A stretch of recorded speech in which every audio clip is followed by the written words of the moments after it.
you, Karen. Yes. You take good care of us. I do the best I can. It's a handful. We are back on the record, and I need a motion to adjourn from executive session. I'll make a motion to adjourn from executive session. Second. Moved and seconded. All those in favor say aye. Bye. We are adjourned. We will begin the regular Piqua City Commission meeting with the consent agenda. Okay, we only have one item on the consent agenda this evening, and that is the approval of the minutes from the September 21st, 2021 regular Piqua City Commission meeting. Any questions about that from commissioners? Or anyone from the audience? Then I will ask for a motion on the consent agenda. I move that we adopt the consent agenda. Second. Moved and seconded. All those in favor say aye. Aye. Opposed? Motion carries. Let's go to old business in reference to ordinance number O-4-21, a third reading. An ordinance enacting a new chapter 32.08 of the Piqua Code relating to establishing a utility board. A.B. Welker, Director of Health and Sanitation, will be presenting the staff report. Thank you. Good evening, Commissioners. This is the third reading on this ordinance, and the purpose is to create a citywide utilities board. The board would be a citizen board that will serve as an advisory board to the City Commission and hear items related to all of the city utility departments, including the water, wastewater, stormwater, and sanitation. What we're trying to do here is create a forum that we can be a little more transparent with the community, present items at this board at public meetings, give citizens the opportunity to provide some feedback before items would be presented to the City Commission for final approval. The board would consist of 2 city commissioners and 6 citizen representatives. And the board would hear items related to budget items, capital improvements, rate structures, all of those things. So we're hopeful that this will provide some more dialogue and information to the community related to those utility departments. Any questions from commissioners? I got one question. Well, actually 2. One was asked to me by a citizen. Is there any requirements as a citizen to be able to be on this board besides living in the city limits? There's no requirements for certain education or anything of that nature, so it would be open to anyone. Okay. And then you said there would be 6 citizens. Is there any restriction on like 1 from each ward or anything of that nature, or just like traditional boards, anybody can apply and then they'll be reviewed? Correct. Anyone could apply, and it would be at the pleasure of the commission to appoint members. They could be from any ward. Okay, thanks. You're welcome. Any other questions from commission? I'm excited for a new board myself, especially one that has been the topic of a lot of talk over the last several years. So getting citizens involved and letting them have a say, having representation on that board is quite exciting. So, any questions from the citizens? I will entertain a motion. I make a motion, we approve ordinance number O-4-21. Second. Moved and seconded. All those in favor say aye. Aye. Opposed? Motion carries. Now we're on to new business. Starts with resolution number R-89-21. A resolution approving the CDBG-CV Target of Opportunity application and authorizing the city manager to submit the application to the Ohio Development Services Agency Office of Community Development. Chris Smeezing, Community and Economic Development Director, will be presenting the next 2 staff reports. Thank you and good evening. All the letters that were just read off stand for Community Development Block Grant Coronavirus Target of Opportunity Grant. And this is a program that's been made available through the Ohio Department of Development by way of some of the federal dollars that they've received, which are now being made available to communities for projects that include public facility projects with long-term benefits for the community in terms of providing public spaces and outdoor open spaces that benefit the overall well-being of the citizenry. So the funds that we're applying for, this is entirely a grant. So the $576,848 would be a grant request. It's entirely up to the Department of Development how much you actually receive or if you receive anything. So there's nothing guaranteed here. But through the presentations that both Janelle Ranley and myself have been involved with, we have good reason to believe that this project is a good fit for what they're looking for. And specifically, this project would be the east half of the Lock 9 Park project. So if they could pull the slides up, there's a couple slides here that I want to share with you. So in the center of the screen is the Lock 9 area that's in the orange and red highlighted. And just for a quick point of reference, you'll recall that this public space that we're improving here is really driving a significant amount of private sector investment. So all the projects that are labeled on the screen there are in the pipeline in some status of either starting or soon to start. So the Zolo project in the upper left, that's a January of 2022 project start date currently. And they're very optimistic that will happen. And the microbrewery, which recently announced they're targeting a closing later this month, and they intend to be open by the end of summer of 2022. Same thing with the roastery at Winans. They're looking to start very soon. There's been a slight modification to their project that we'll learn more about here soon, but they're looking to advance their project yet this year. So, and then the Lock 9 townhomes, the developer's still targeting a spring of 2022 start date. So a significant amount of private investment that will spin off of the Lock 9 Park improvements. So back to the topic at hand, if you go to the next slide, please. We've put together this schedule to really try to highlight for you the various sources of funds that are going into developing the Lock 9 Park project. And if you look at the left side of the screen, you've got the chart that's in orange, and on the right side, you've got the chart in blue. In the middle there, you'll see a corresponding dashed line around that area of the park that those funding sources are supporting. So the orange to the left relates to the area of Lock 9 Park that includes the canal walls, the splash pad, the bike trail connector through the canal walls up to Water Street, the tree grove, and that portion of the park that extends out to the intersection of Water and Main Street.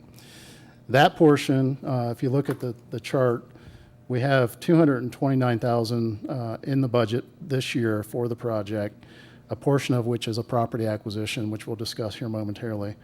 We have $150,000 committed from the state capital budget, which we received word on late last year. We have $500,000 in land and water conservation fund grant dollars, which have been, we know we're receiving, but we're still waiting on the formal agreement. And until we get that formal agreement, we can't start work, because if we do, that jeopardizes the funding, and we're darn sure not going to do that. So as soon as we get word from them, we would anticipate moving forward with a first phase of work. If we can't get it underway in earnest in the fall of this year, we'll at least get something going and follow up in the spring and push forward until that first phase is complete. The last piece of that capital stack for the west portion of the park project is $294,000 in private contributions that have already been received, a big chunk of that from UVMC. Another portion is a commitment from the local concrete business and their willingness to support the project. So with that said, the west side is essentially funded. The area in blue is the portion that we're really talking about in terms of the CDBG CV funds. And if you look at the table on the right, and this relates to the terracing of the levee, the performance pavilion, the community lawn, the connector up to Main Street, connecting the trail to the Main Street grade. You have $150,000 committed from MCD, the Miami Conservancy District. A portion of the work is actually on the face of the levee where there's an existing concrete revetment that they want removed. So as part of the work, we're accommodating that, but also grading the levee to meet the needs of the park design.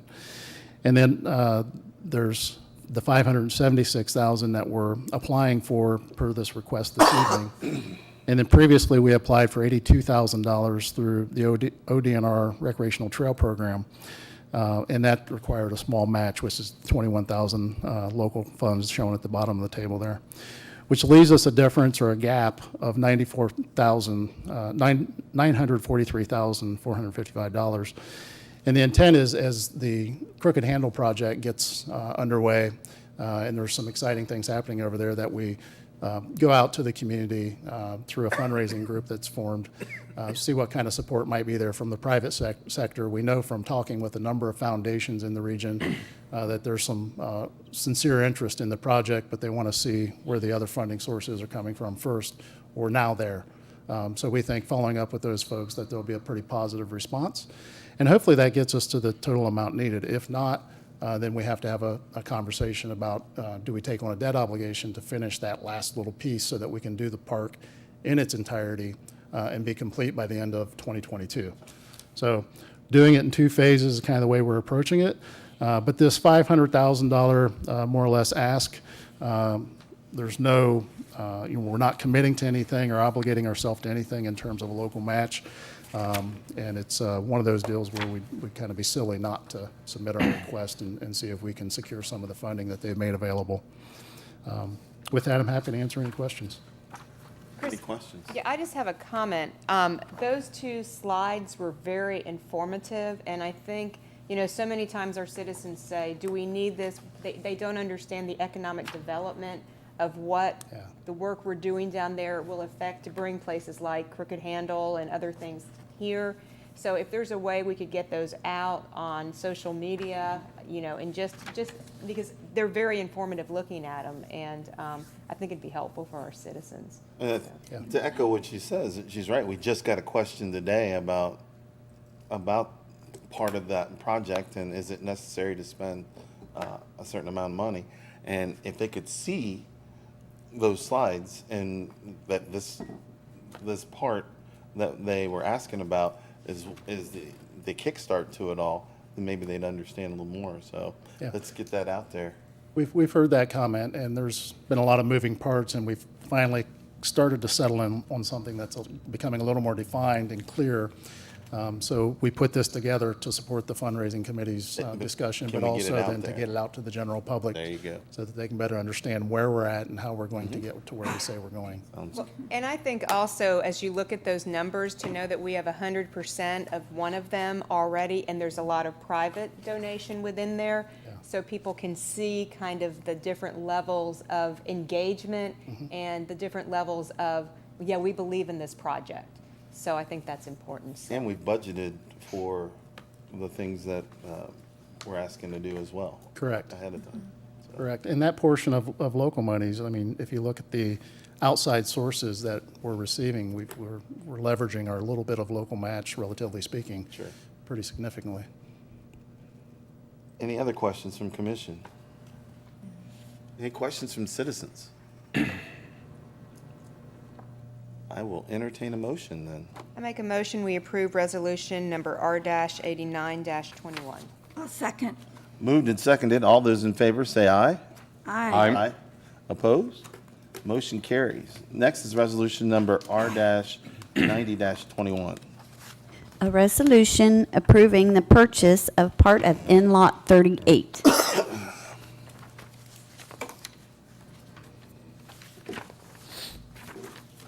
Thank you. This is the property located at the corner of Main and Water Street. And the purchase of the subject property is to facilitate the economic development project at that location in the downtown on the Pickle Riverfront area. And it'll also facilitate the aforementioned Lock 9 park improvements, which will extend out to the intersection and really create an entryway from Main Street in the downtown into the park and down to the trail. As part of what's being presented here, the city would be acquiring a portion of the subject property, and the developer would be acquiring the remaining portion of the subject property. We've worked with a local real estate professional who set the valuation for the property amount, what the property's value is. And we also looked at the auditor's information and looked at the improvements on the property versus the land value, the portion that the city would be acquiring versus what the developer would be acquiring, and prorated into what that portion that the city should be responsible for should look like. So that's in part how we got to the 82,000 and some change that you see in the item.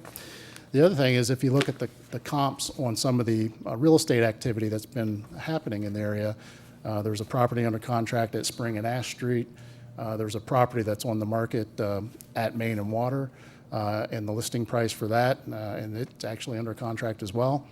If you do the math and look at the acreage of those two sites relative to this site, the valuation for this one would actually be more like 160 if you're using those two comps. So there's plenty of basis for this price point, so we feel like the amount that the real estate professional has arrived at for the entire tract and in the methodology that we use to back into just that portion that the city would be responsible for is a fair and reasonable valuation based upon that information. And this is really the last step to allowing for that microbrewery project to go forward. The developer is fast approaching a closing date. They're hoping for next week. The only thing that might delay that is, again, ODNR. We're waiting on that formal agreement for the Land and Water Conservation Funds, and they've advised not to transfer the properties before we have that formal agreement in place. They told us October 1. Here we are, October 5th. We're hopeful that we'll hear soon. But as soon as we hear from them, that will unlock the closing process so that the developer can move forward. We can acquire the piece that we need. As I described before, we can begin the path forward on Lock 9 Park, and then ultimately Crooked Hand will invest $2 million in the property that we're talking about, the building and the portion of the property that they would retain to turn that into the microbrewery and the beer garden overlooking the public space. Any questions from commission? So on the property value, and I understand this is a vital piece for us to continue along with this Lock 9 project. However, we acquired a piece of property across the road from that parking lot wise. Yes. At a substantially lower price. I don't want to say substantially, maybe substantially is a little harsh on that. And it was a bigger piece, and infrastructure wise, we put more money into that. Now we're going to go back to another piece of land that's smaller, purchase that property, and then intended investments again into that with trees, concrete work, so on and so forth. I mean, at the end of the day, I got to look at it and say it doesn't make sense for us as a city to say a smaller piece is worth more than a bigger piece right across the road. So I would say it's not apples and apples, although it is a fair comp, I suppose. That was a $70,000 purchase, as I recall, and the acreage on that one's just a slight amount more than the acreage on this one. I think it's like a tenth or 2 acres difference. So that's one point of reference, but you're also talking about an unimproved site with a gravel surface as compared to this site has some improvements, the parking surface. Whether or not we need it, it has value. So when you look at the comps, the true comps, the property at Spring and Ash is the one I would point to. That's a $615,000 comp, and the acreage there, and you back into this one, would put you at closer to $230,000 for the purchase price on this one. Likewise, across the street, the property's listed at $395, and you look at the acreage, you do the math, back into it. If you're using that comp, the valuation of this one would be $236. So your point's well taken, but there you had a gravel lot. Here you have a lot with some improvements, although they're not necessary to what we're using them for. The land is what's important to allowing for Lock 9 Park improvements to be completed. And remember that investment, a large part of it is outside funding sources. Mm-hmm. And the investment that is being made by and large with non-city dollar sources is going to translate into $2 million investment at Crooked Handle $8 million at Zolo, 4.5 at the Lock 9 townhomes, and then, you know, I could go on down the list. So at the end of the day, you're getting about a tenfold return on the city investment being made here in Lock 9 Park in totality. So, but back to the point at hand here, the 82,000, again, is based upon a real estate professional establishing a fair valuation for the entire parcel and looking at the improvements that the developer will be retaining, the area of land that they would retain as compared to the area of land and the improvements that the city would retain, and then prorating that amount. So the city's portion is significantly less than what the developer's portion is. And it is, I think, a fair price when you look at all those things I just described. Was this budgeted? It is budgeted, yes.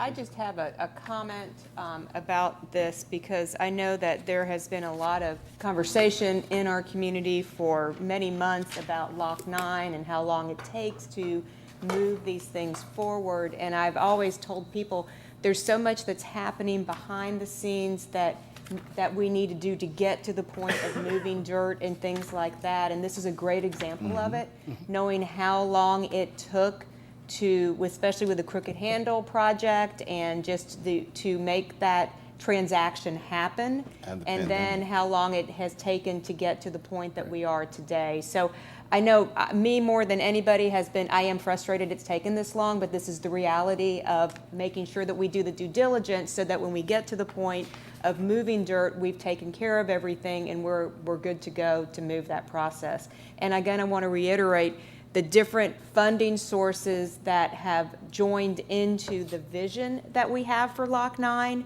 and what that vision then in turn is bringing to that area, which as we look at it, it's going to continue to spike out. I mean, it's exciting to see. We've got Zolo, we've got, you know, the townhomes, we've got some other property that's in transition, and it's just really exciting to see that this is what, now that we are taking the step forward and really moving forward with it, other people are seeing that and jumping into it, which is exactly what the plan has been since 2015 or whenever it was that we started this process. So Don't forget, we had a delay because of the pandemic Right. for a year. Right, So, yeah. So what she says is well rooted, and now we're getting to that point where, hey, let's kickstart it and get it into gear. I mean, the investment, I see it, will yield a bunch, tenfold, maybe more, in developments along the way. So, I ahead. have one question. From the previous resolution, I like that map, as Casey had said. I mean, it was really nice laying it out, because that was going to be my question with timeline. One thing I just want to make sure, this is a part of that Phase 1 project, correct? That's already funded for, like, we're not going to purchase this and it's going to be sitting undeveloped for, this was a part of that Phase 1 project, correct? Correct. The microbrewery folks were looking for really three things from the community to give them the confidence to go forward. And one was complete the parking lot improvements across the street. We've done that. Adopt a DORA. We've done that. And commit to the improvements, all the Lock 9 improvements, but if we can't do all of them, at least that area immediately surrounding the Pickwa Granite site, which is the first phase, which is what we're talking about, is being fully funded and ready to roll. So yes. Okay, thank you. any other questions from commission? I just wanted to say that being able to enhance that corner and be able to drive by and look at that property once it's in place, I think it's going to do wonders to the entire downtown. It's just going to end up being a terrific project. Any questions from citizens? Then I will entertain a motion. I make a motion, we approve resolution number R-90-21. A second. Moved and seconded. All those in favor say aye. Aye. Opposed? Motion carries. Last new business is the resolution number R-91-21. A resolution authorizing a purchase order to Stryker Medical for the purchase of 2 LifePak 15 heart monitors for the fire department, and Assistant Chief Reisner will be presenting the staff report. Good evening. Good evening, sir. Stryker Medical, which is the manufacturer and provider of our life packs, has been notified by suppliers that some of the components used in our heart monitors with the parts number beginning V15-2 are no longer available in the marketplace. This notification impacts the units that are 10 years in service life range, which is exactly where our 2 units fall. The components availability affects the control board of the monitor. If the control board goes out, the unit is no longer capable of operating when cardiac monitoring and therapy care is needed by our patients. It says Stryker is offering assistance on the financial impact until the end of the year with a 50% discount off of the list price on a buyback program of the old units. The fire chief has reviewed the current position of the 2021 budget with the acting finance director for the necessary funds, and the chief has also consulted with the city manager to move forward with the request for commission consideration.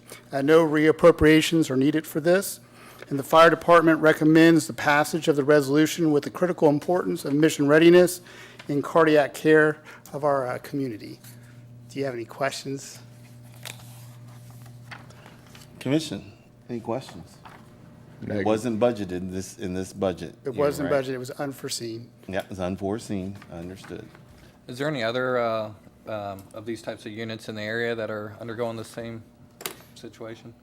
I would believe, it's a call it a nationwide recall, but I believe Covington probably might be under the same thing. I'm not 100% sure. Okay. But it's, for anybody who has the life packs in that 10-year realm, like I said, especially if they're life pack 15, those are the ones that are affected. So we have those 2 that fit that model. Yeah, I just didn't know if there was any comparison, if they're offering that 50% across the board, or if there was any negotiations there to see, since it's a recall on their part, really. Yeah, I know it's the 50% across the board. I know that's lower than what a state bid would be for a new one, just because they're the ones going through it right now. So. Okay.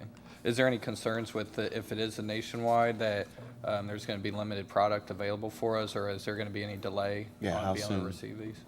I'm not really for sure I didn't hear anything about a delay, so I think we're on track. They're trying to get this moving as quickly as possible. Okay. So I think that's why they put the word out as quick as possible, so.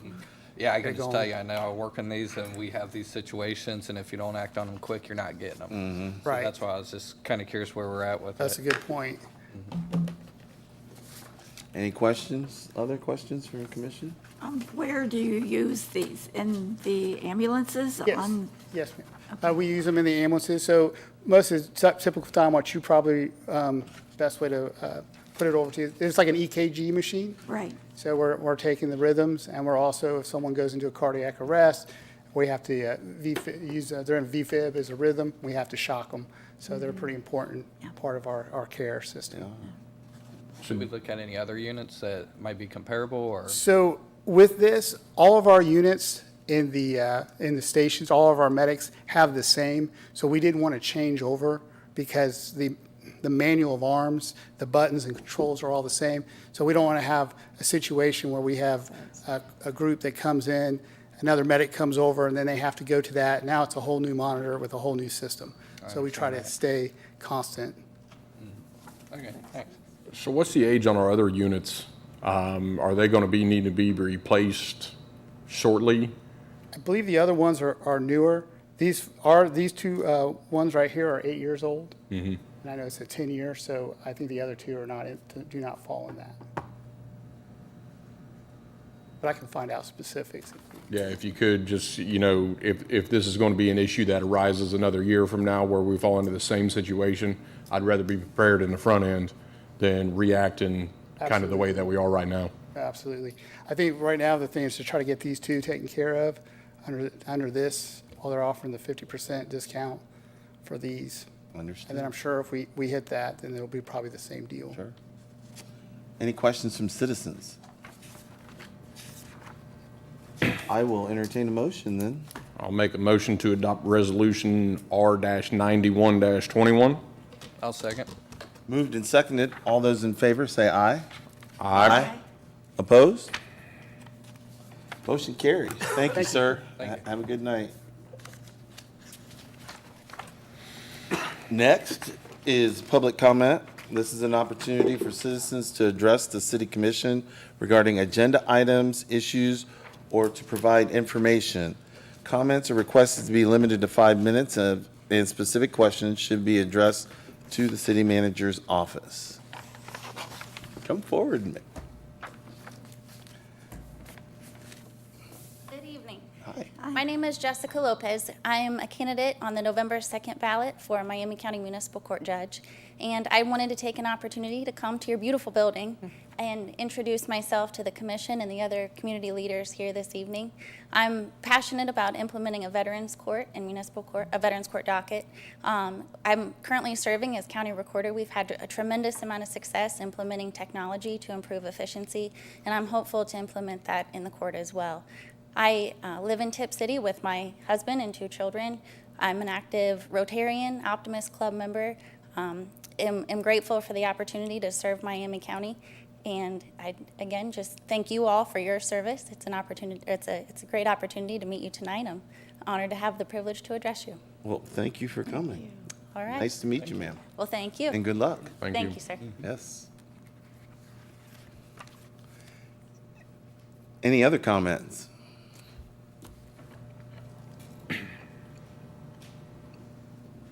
Finally. Good evening, Commissioners. Good evening. I would like to take this opportunity to formally introduce myself. My name is Nolan Campbell, a resident of 525 Caldwell Street and a candidate for 3rd Ward Commissioner. I'm a high school student, cross-country runner, and honor society member, as well as a citizen of this community. I announced my candidacy to run for City Commissioner on March 1st. Being one of the most unlikely and unusual candidates, I'm hoping to use that to my advantage to make people look towards the City Commission for a listening ear as it was designed to be. I'm standing up for equal code enforcement, improvement to our parks, increased economical spending, and increasing the involvement of youth in our city. The future of this city is me and my peers, and we should have a commissioner who has a voice for those people. If any of you read the Miami Valley Today newspaper, I'm sure you're aware of the attacks on my name, character, and qualifications. I want to assure the citizens of this city that I've done my research and know what is going on in this city. So much so that the October 6, 2016 commission meeting referenced in a recent letter never occurred, and ordinance number 2-16 was tabled and never passed. I've done my research and have dedicated to serving the citizens of this community to the best of my ability. Finally, in-person voting at the Miami County Courthouse began today and will continue until Election Day on November 2nd. Thank you for allowing me this time to speak, and it is a privilege bestowed upon the citizens and will never be taken away. Thank you. Hey, the privilege is ours to have you run, and I appreciate what you're doing. So keep doing it. Thank you. Thank you, Nolan. Good job. Anybody else? Any other citizens? Then we will move to city manager's report. Good evening, Mayor and Commissioners. I have a few items on my report this evening. The first, I'd like to announce the Stormwater Work Session, which will be held October 11th at 4 p.m. This is to go over the consultant's initial thoughts on our ODNR requirements.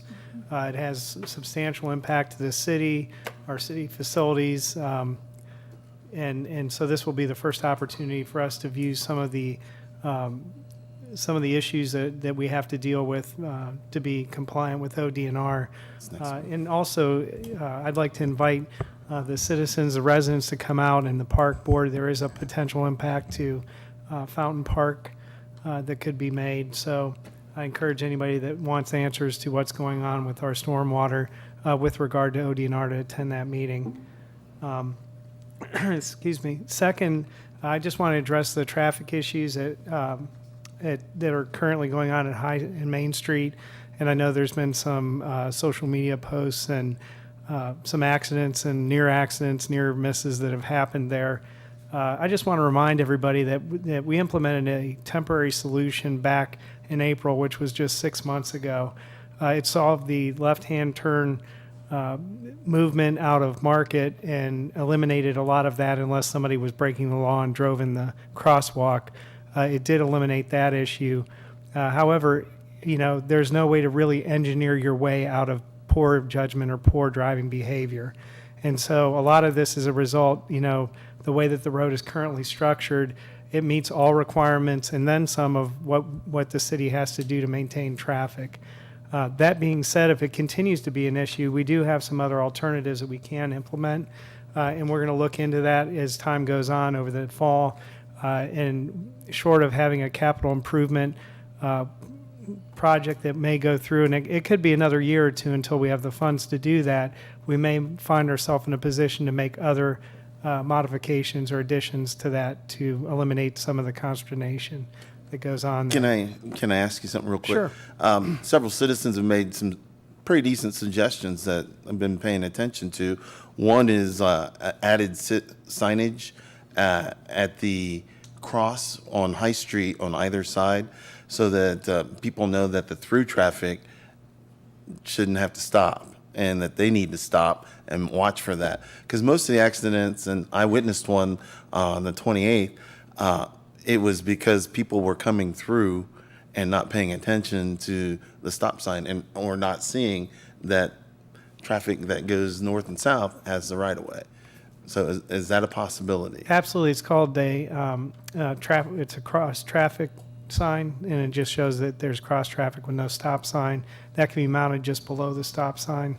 So I'll talk to the city engineer and we'll make sure that gets implemented. Okay. Along those lines, with regard to traffic and the detour on 66 and some of the issues that we've been dealing with, I know the truck traffic has been very detrimental to Nicklin and the things that are going on in the neighborhoods in general.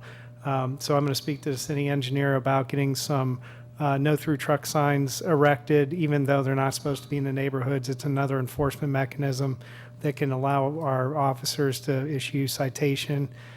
So I'll be speaking to her tomorrow about that and see if we can get some temporary signs put up. Also to notify the truck drivers that they shouldn't be going down there.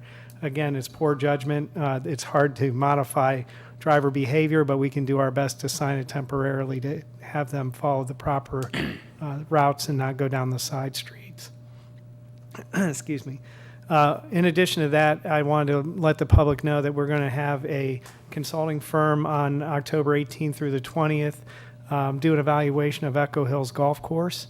The golf course has been under the same management practices for decades, and there are items in the golf course management that have not moved forward with the times to provide the opportunity for the public to have a course that's a high-class public facility to golf at while maintaining a decent cost of play. So we've asked them to come in and evaluate not only the facilities, but our management practices is also as an outcome of our special audit. They would be looking at our cash operations out there and also any low-hanging fruit for efficiencies that we can gain to maintain a lower cost of play and an overall impact to the general fund. So that'll be taking place, like I said, the week of October 18th. After that, we'll be reconvening and setting up a work session, inviting the commission and the Golf Advisory Board in November to go over the outcome of the what we've learned from the due diligence. And then moving forward, look at what improvements can be made going into next season and working a path forward. So I just wanted to be deliberate in discussing and what we're doing so that people are aware. I know there's a lot of rumor going around about, some of the questions we're asking out there. Yep. But it's not only the golf course, we have the conversation reoccurring about the pool facilities for Piqua Plaza, a lot of the places that have a drain from the general fund that we need to look at how we manage those operations and determine whether or not it's best suited for the city to be that manager or to partner with a third party to take on the management capacity. So we will be looking at those things as we go into the next budget session. And certainly the information as we get it posted, including the report, will be made public for everybody to see. Last, along the lines of the budget, and we're in budget season, we'll be having several work sessions about that. I just wanted to notify the city and the residents that we did complete our federal requirements for the census and met the requirements of Section 70306 of the revised code. So we did receive our commendation for that. And just to give you some statistics, back in 1970, our population was 20,741. In 2020, it was 20,354. In all the years between those, they varied just by a couple hundred maybe, which, you know, you can see it in the amount of housing starts that we've had. We've had very little new home development, and a lot of that is attributed to the fact that we're not drawing population to the city. There's a lot of things, and thank you for passing the resolutions this evening, because, you know, creating placemaking and amenities that draw people to your city is very important, just as the reputation of the city, that it's well-run, well-governed, and that it's a place that people would want to identify with when they move here. So I think collectively, as we move together on all of those things, we'll see that number, hopefully in the next 10 years, go up at least a percent or two, so that we're moving in the right direction. That being said, when you look at the consumer price inflation index, over the last 51 years, from 1970 to 2021, the country has realized a 605% increase in the cost of basically living, right? And this isn't a cost index that's related to even equipment, construction, things like that. It's just the CPI. And if you equate that back to 1972, if you bought $1 worth of goods, today that would be $7.05. So, you know, when you look at our revenue generation, even though it appears that the city has done well, relatively well in earning income tax revenues, and I'll give you an example. In 1993, we were at roughly 3.9 million, and last year we were at 11.5 million. That seems like a really large increase over that time period. However, the cost of us doing business has escalated beyond what our revenues have generated to sustain that. So when we look at Fort Piqua Plaza, the golf course, the pool operations, those are all things that have a very dramatic impact on our general fund, and that really hamper us from doing things at a street level, maintenance-wise or improvement-wise, that we would like to see. So as we go through the next several months, my reports will include kind of these little trivial items that talk about the history and importance of how we evaluate the budget, and truly as a community where we want to move. So I just wanted to bring that to your attention for this evening.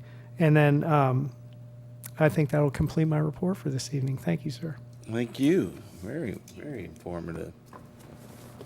Anybody have any questions for him? Nope. All right, let's start with Commissioner Pearson for Commissioner's comments. Thank you. There's going to be another town hall, and that is scheduled for next Wednesday, October 13th, here at Commission Chambers at 7 p.m. And I urge all of our citizens that are able to come and bring your questions and your concerns. Our attorney, Frank Patrizio, will be here and will be speaking. And I encourage you all to come. It's been well received, and I think that you'll learn a lot about how the city runs and have your questions answered. Another thing was that there's a stop sign at the corner of College Street and High Street, and over the weekend, there was a bad accident there, and I think that's one of several that have occurred there. And I think we need to look into that intersection, because I believe people are driving right through it and not paying attention. That's all I had. Okay, thank you. I live right down the street from that, so that's good to know. And that they might be. I mean, I tend to stop because I'm used to it, but and I haven't driven there for years. But some people may be doing that. You might be right. They drive right through it. Mm-hmm. I believe you. Commissioner Grissom. Thanks.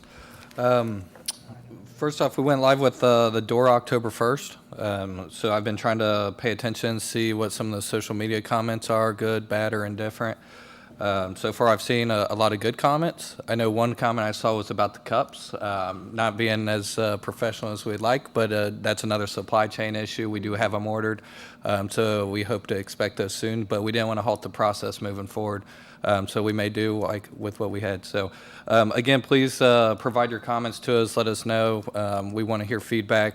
I've seen a lot of people posted that they were enjoying it. I've heard a lot of excitement about it. So again, please provide that feedback to us. I'm excited about the utility board. I know I just had a power board and some really good conversations there. Especially when it came to utilities, kind of where we're moving forward, a lot of the electronic means, what that's going to mean for the citizens. And so I know we haven't discussed it in a while, and I just think that's something I want to bring, that we are working on it. We're moving forward and hope to have some updates here soon on where we're at and where we plan to move with it. And I think it's going to be nice bringing on the utility board and work in conjunction with the power board and just kind of bringing that transparency forward. Just want to make sure people are aware that, we're not slowing down by any means. It's just doing our due diligence to make sure that's effective for the citizens. And then, Amy, while you're here, I was just curious, basketball courts at Fountain Park, I know they got paved, I think, early spring. I asked, but I don't think they've been painted. All summer long, people's been playing without any kind of lines. I didn't know if you had any kind of update where that at. I do not. I know that Brian and I had discussed it earlier this month, so I know that he had planned on getting that done. So I'll touch base with them and see when that's going to be completed. Okay. Yeah, I know the initial conversation was there going to be any kind of like design? A lot of urban courts, have almost like a graffiti type look to them that's, appealing. And they said they were looking into that, so if you don't mind inquiring there too. Sure. Or even making a local competition or tie it to Piqua. But, and then I think there was some conversation earlier about the pickleball courts. Are those dual use or just pickleball? So the courts at Fountain Park were striped for both when it was resurfaced. Pittsburgher Park needs resurfaced. We're looking at doing that in the next couple of years, but certainly Fountain Park's ready for use for either. Great, because I got a phone call in reference to that and referred her to you. So, and I didn't know what happened. She didn't call me back, and I didn't make contact. So Yeah. that's good.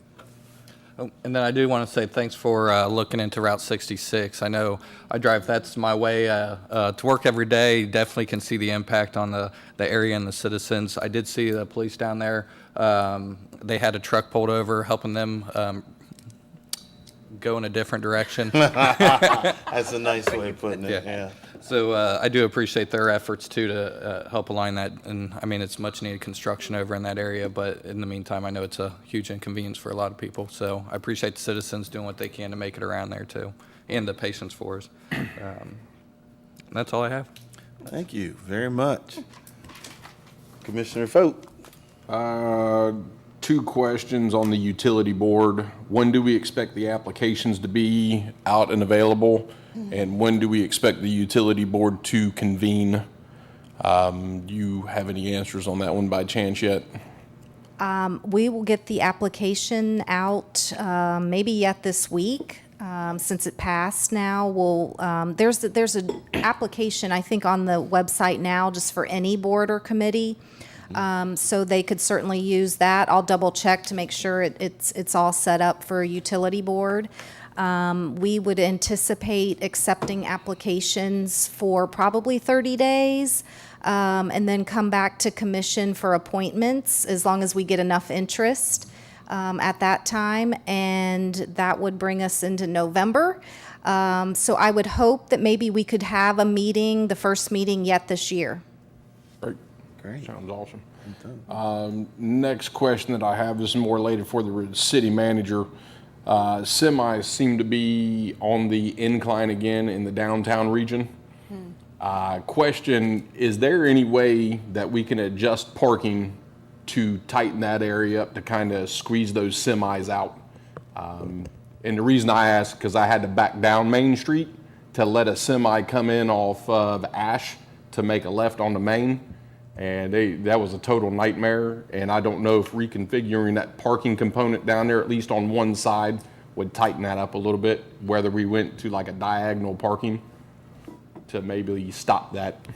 Right, so we have to maintain, the 11 to 12-foot lane widths, and so with the improvements that Chris has been working on Main Street, it addresses some of those pedestrian truck traffic, conflict issues, and so one of the things that we can do is, certainly enforce the through truck traffic and the trucks making illegal turns, things of that nature, and I'll talk to the chief about that.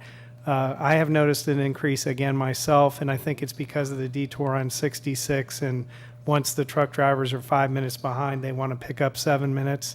So they're taking every opportunity, including Gordon Foods, who I followed on my way in this evening.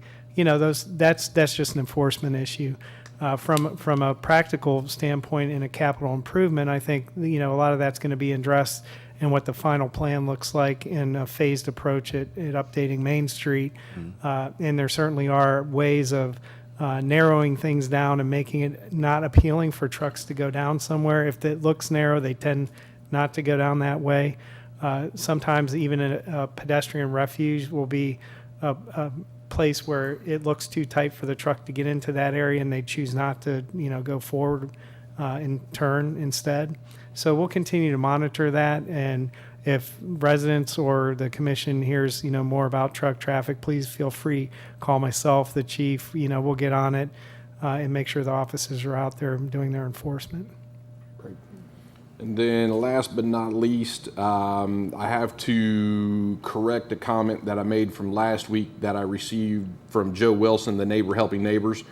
The event that he is planned is on October the 16th, not October the 6th. And that's at 8:30 in the morning is when that'll be kicking off.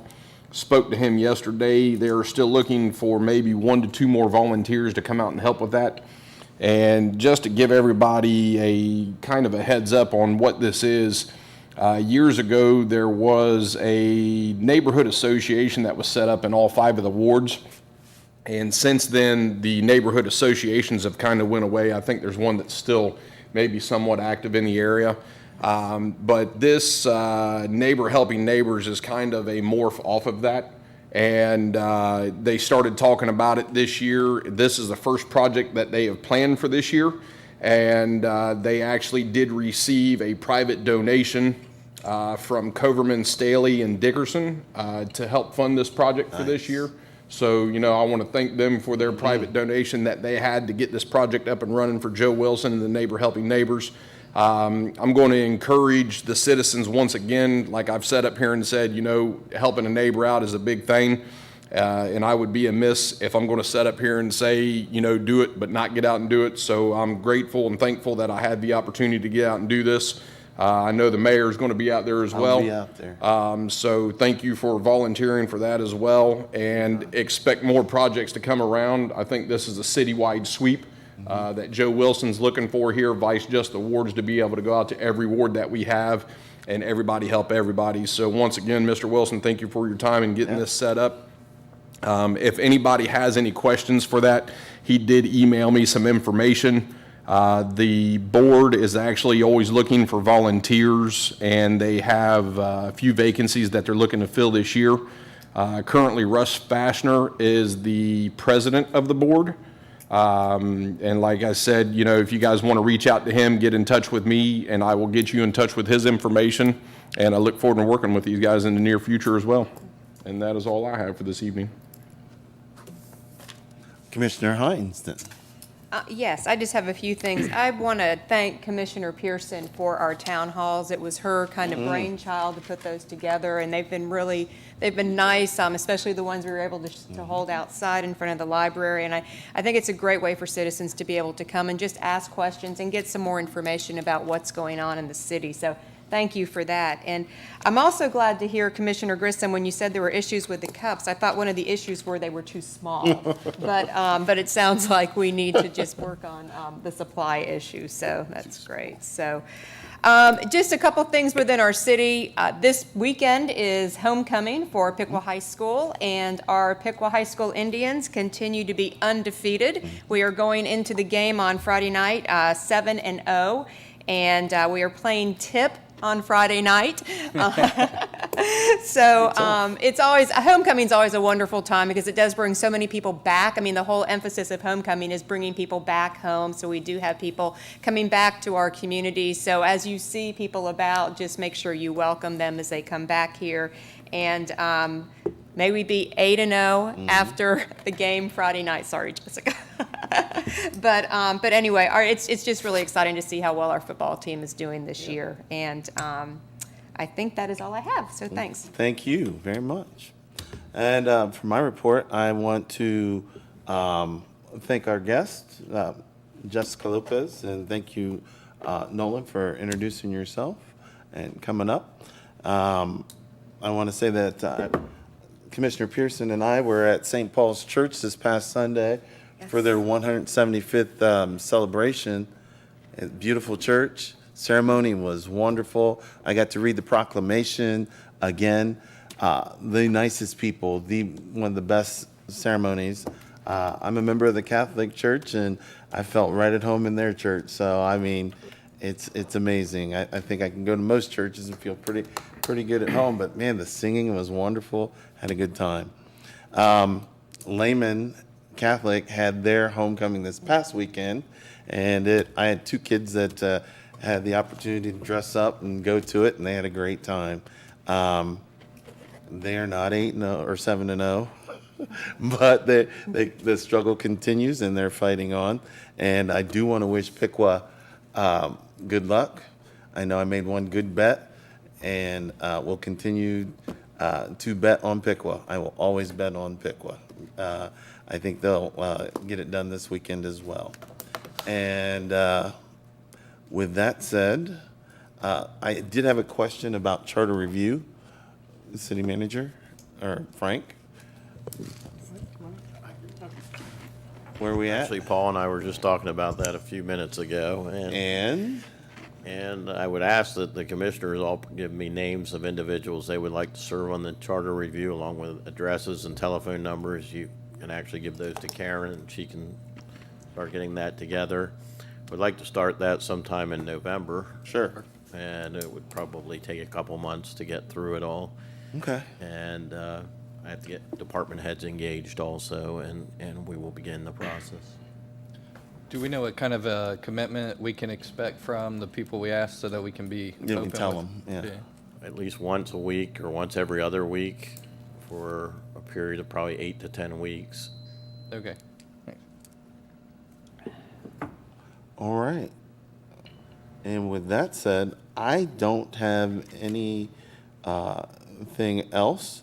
I like to hear that we could do something.